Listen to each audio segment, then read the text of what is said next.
House of realtor میں بابر صدیقی آپ کو خوش آمدید کہتا ہے۔ ناظرین، کچھ چیزوں کا آپس میں گہرا تعلق ہوتا ہے، وہ ایک دوسرے کے لیے لازم و ملزوم ہوتی ہیں، ان کا چولی دامن کا ساتھ ہوتا ہے، جیسے کہ کنسٹرکشن انڈسٹری اور ریئل اسٹیٹ۔ گزشتہ دنوں کچھ باتیں ایسی عام ہو رہی ہیں کہ کچھ ہمارے جو تاجر ہیں، بڑے تاجر ہیں، انہوں نے کہا ہے کہ ریئل اسٹیٹ انڈسٹری کو اور کنسٹرکشن انڈسٹری کو جدا کیا جائے۔ اسی حوالے سے بات کرتے ہیں۔ میرے ساتھ موجود ہیں آل کراچی ریئلٹر ایسوسی ایشن کے پریزیڈنٹ ایم رحمان صاحب۔ ایم رحمان صاحب، first of all thanks for your precious time. Rahman صاحب، ایک بہت بڑے کراچی کے تاجر، ایک بہت بڑا نام بزنس کمیونٹی کا، اگر انہیں غرور بھی کہا جائے تو غلط نہ ہوگا، لیکن ان کی جانب سے ایک ایسی بات کا آنا جو کہ لوگوں کی سمجھ میں نہیں آ رہی، اس کی کوئی جسٹیفیکیشن ہمیں سمجھ نہیں آتی کہ کنسٹرکشن انڈسٹری کو اور ریئل اسٹیٹ کو جدا کیا جائے۔ کس نظر سے دیکھتے ہیں آپ ان کی اس بات کو، اور کیا سمجھتے ہیں کہ اگر ایسا ہوگا تو نتائج کیسے برآمد ہوں گے؟ بسم اللہ الرحمن الرحیم۔ سب سے پہلے تو بابر بھائی آپ کا شکریہ کہ آپ نے اس اہم موضوع پر بات کرنے کا موقع فراہم کیا۔ دیکھیں، ابھی ریسنٹلی کچھ اس قسم کی باتیں ہمارے سامنے آئیں کہ ریئل اسٹیٹ اور کنسٹرکشن انڈسٹری کو علیحدہ کیا جائے، تو یہ کچھ تو لیک آف نالج ہے۔ اور دیکھیں، ریئل اسٹیٹ انڈسٹری ہے کیا، ریئل اسٹیٹ کی ڈیفینیشن کیا ہے؟ اس میں ہے کہ a piece of plot and a building constructed on it. تو ریئل اسٹیٹ جو سیکٹر ہے، اس میں سوسائٹیز بھی آتی ہیں، اس میں ہائی رائز بلڈنگز بھی آتی ہیں، اس میں اپنا ہومز جو گھر بنتے ہیں وہ بھی آتے ہیں، اور اس کے ساتھ دیگر جو بھی جس کا بھی تعلق کنسٹرکشن فیلڈ سے ہے، جیسے کہ اگر کوئی سڑک بنتی ہے تو یہ بھی کنسٹرکشن میں آتی ہے، اگر کوئی فیکٹری بنتی ہے تو سب سے پہلے فیکٹری کی پیداوار سے پہلے اس پہ کنسٹرکشن ہوتی ہے۔ دس مینس کہ اس کا بھی تعلق ریئل اسٹیٹ سے جڑ جاتا ہے۔ تو ان سب چیزوں کا آپس میں چولی دامن کا ساتھ ہے۔ تو جو آپ نے بات کی، شاید عارف حبیب صاحب نے، جو ابھی بھی آرمی چیف صاحب سے ان سے ملاقات ہوئی، کہ ان کو دونوں چیزوں کو علیحدہ علیحدہ ٹریٹ کیا جائے۔ تو دیکھیں، پہلی بات تو یہ ہے کہ لازمی بات ہے، کوئی بھی ڈیولپر یا کوئی بھی بلڈر یا کوئی بھی ڈیولپمنٹ اتھارٹی، جیسے کراچی ڈیولپمنٹ اتھارٹی ہے، اسلام آباد ڈیولپمنٹ اتھارٹی ہے، یا لاہور ڈیولپمنٹ اتھارٹی ہے، یہ جب بھی کوئی اسکیم اناؤنس کرتی ہے تو اس میں سب سے پہلے پلاٹنگ کی جاتی ہے، اور پلاٹنگ کرنے کے بعد اس میں پھر کنسٹرکشن کا آغاز کیا جاتا ہے۔ اس میں کمرشل کی بھی ریشو دی جاتی ہے، اور اس کے ساتھ ساتھ ریزیڈینشل پلاٹس بھی دیے جاتے ہیں، پھر ایمینٹیز بھی دی جاتی ہیں، تو پورا ایک سوسائٹیز کا پلان بنتا ہے۔ تو ان کو کیسے علیحدہ کیا جا سکتا ہے آپس میں؟ یعنی کہ اگر کوئی شخص پلاٹ کی سیل پرچیز کر رہا ہے، یا کسی اپارٹمنٹ کی سیل پرچیز کر رہا ہے، یا کسی گھر کی سیل پرچیز کرتا ہے، تو یہ سب چیزیں آپس میں جڑی ہیں۔ یعنی کہ اس کو آپ سمجھ لیں کہ ایک گاڑی ہے، اس کے 4 پہیے ہیں، اور ایک پہیہ کنسٹرکشن ہے، ایک پہیہ اپنا کیا کہتے ہیں بلڈر ہے، ایک پہیہ ڈیولپر ہے، ایک پہیہ ریئل اسٹیٹ ایجنٹ ہے۔ اسی طرح جو اس میں جو انویسٹمنٹ کرتے ہیں وہ بھی اسی انڈسٹری سے جڑے ہیں۔ تو یہ سارے آپس میں ایک دوسرے سے ایمرج ہیں۔ اور اس کے ساتھ ساتھ جو ہماری ریئل اسٹیٹ انڈسٹری ہے، اس کے چلنے سے ہزاروں انڈسٹریز چلتی ہیں۔ یعنی کہ ابھی کچھ حکومتی حلقوں میں سے بھی بات آئی کہ ہم اس کو ایسا سیکٹر سمجھتے ہیں جو کہ یعنی کہ سمجھ لیں انڈسٹری نہیں ہے، یعنی کہ انڈسٹریوں کو ہم پروموٹ کریں گے اور ریئل اسٹیٹ کو کم کریں گے۔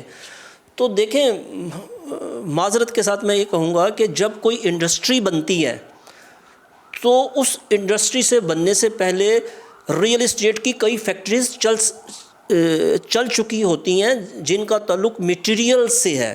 یعنی کہ سب سے پہلے اگر کوئی انڈسٹری لگاتا ہے تو وہ ایک پلاٹ پرچیز کرے گا، پلاٹ کرنے کے بعد اس پہ کنسٹرکشن کرے گا۔ جب کنسٹرکشن کرے گا تو اس میں سب سے پہلے برکس لگیں گی، برکس لگنے کے بعد اس میں سریا لگے گا، پھر اس میں سیمنٹ آئے گا، پھر اس میں سینیٹری فٹنگز آئیں گی، پھر اس میں فرنیچر آئے گا، پھر یعنی کہ دیگر اس میں پھر لائٹ کے ایکوپمنٹس لگیں گے۔ تو اس ایک انڈسٹری چلنے سے پہلے کئی انڈسٹریاں چل چکی ہوتی ہیں۔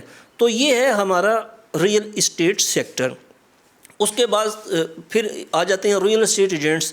جیسے کوئی بھی بلڈر یا کوئی بھی سوسائٹی اناؤنس کرتا ہے، جیسے عارف حبیب صاحب نے ابھی کراچی میں جو اناؤنس کیا، نیا ناظم آباد اناؤنس کیا ان کے گروپ نے، تو نیا ناظم آباد میں انہوں نے سب سے پہلے پلاٹنگ کی. پلاٹنگ کرنے کے بعد پھر وہاں پر کنسٹرکشن سٹارٹ ہوئی, اور کنسٹرکشن سٹارٹ ہونے کے بعد وہاں پر گھر بننے شروع ہوئے, اس کے ساتھ ساتھ ہائی رائز بلڈنگز بھی بنی وہاں پر. تو ان کو آپس میں علیحدہ علیحدہ نہ گنا جا سکتا ہے, نہ علیحدہ علیحدہ کہا جا سکتا ہے. ہاں اس میں جو میری تجویز یہ ہے کہ آپ کچھ لیجسلیشن کر لیں کہ جیسے کوئی بھی بلڈر یا کوئی بھی ڈیولپر کوئی سوسائٹی اناؤنس کرتا ہے تو اس کو پابند کیا جائے. ایک تو وہ ٹائم پیریڈ دے کہ وہ اس سوسائٹی میں ڈیولپمنٹ کے کام کتنے عرصے میں کرے گا, اور کیونکہ آپ کو بجلی, پانی, گیس اور دیگر سہولیات, روڈز کا انفراسٹرکچر ملے گا تو آپ گھر بنانے کے قابل ہوں گے. اگر یہ آپ کے پاس انفراسٹرکچر سوسائٹی میں موجود نہیں ہے تو آپ گھر وہاں پر کسی صورت نہیں بنا سکتے, کیونکہ ان نیسیسٹیز کا یعنی کہ انسان کے لیے ہونا ضروری ہے.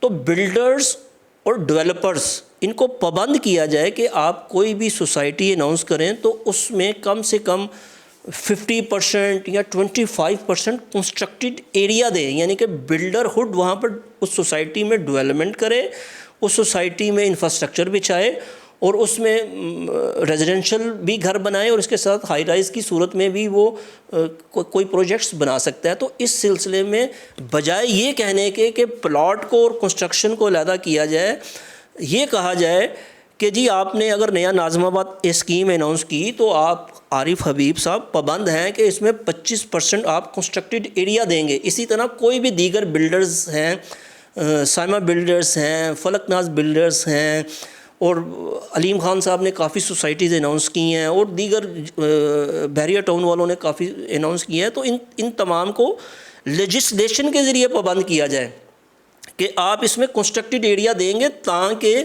یہ صنعت پازیٹیو کی صورت میں چلے. اور لازمی بات ہے کہ ہمارا کردار چونکہ ایسے ریئل اسٹیٹ ایجنٹ ہے تو ہم صرف سروسز پرووائڈر ہیں کسی بھی اپنا سوسائٹی میں, کسی بھی ہائی رائز پروجیکٹ میں, اور سب سے زیادہ کردار ہم ادا کرتے ہیں. کیونکہ ہم اگر کسی بھی بلڈر یا کسی بھی ڈیولپر کا کوئی پروجیکٹ بیچتے ہیں, سیل آؤٹ کرتے ہیں, تو اس سیل آؤٹ کے بعد جو ان کے پاس اماؤنٹ آتی ہے اسی سے وہ یہ پروجیکٹس کو رن بھی کرتے ہیں اور نیکسٹ پروجیکٹس بھی لے کے آتے ہیں.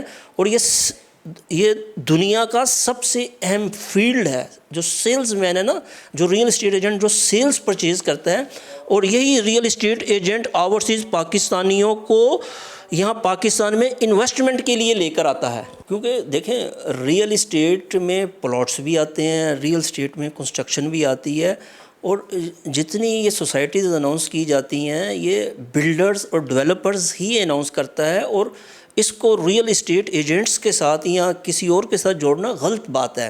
یہ ابھی آرمی چیف صاحب کا جو پروگرام اپنا ہوا تھا اس میں یہ بات کی گئی. اس سے پہلے میں نے ایسوسیشن آف بلڈرز کے کچھ لوگوں سے یہ بات سنی, تو شاید وہ میرے خیال سے اپنے خلاف ہی بات کر رہے ہیں, کیونکہ جتنی بھی سوسائٹیز اناؤنس کی جاتی ہیں وہ آباد کے ممبرز ہی اناؤنس کرتے ہیں.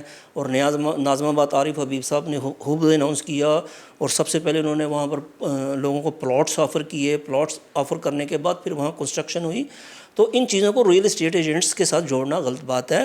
اور ریئل اسٹیٹ انڈسٹری پورا سیکٹر ہے جس میں پلاٹس بھی آئیں گے, جس میں کنسٹرکشن بھی آئے گی, جس میں الائڈ انڈسٹریز بھی آئیں گی, جس میں دیگر مارکیٹنگ کمپنیز بھی آئیں گی. تو یہ سب ایک دوسرے کے ساتھ جڑے ہیں, ان کو علیحدہ گننا غلط بات ہے.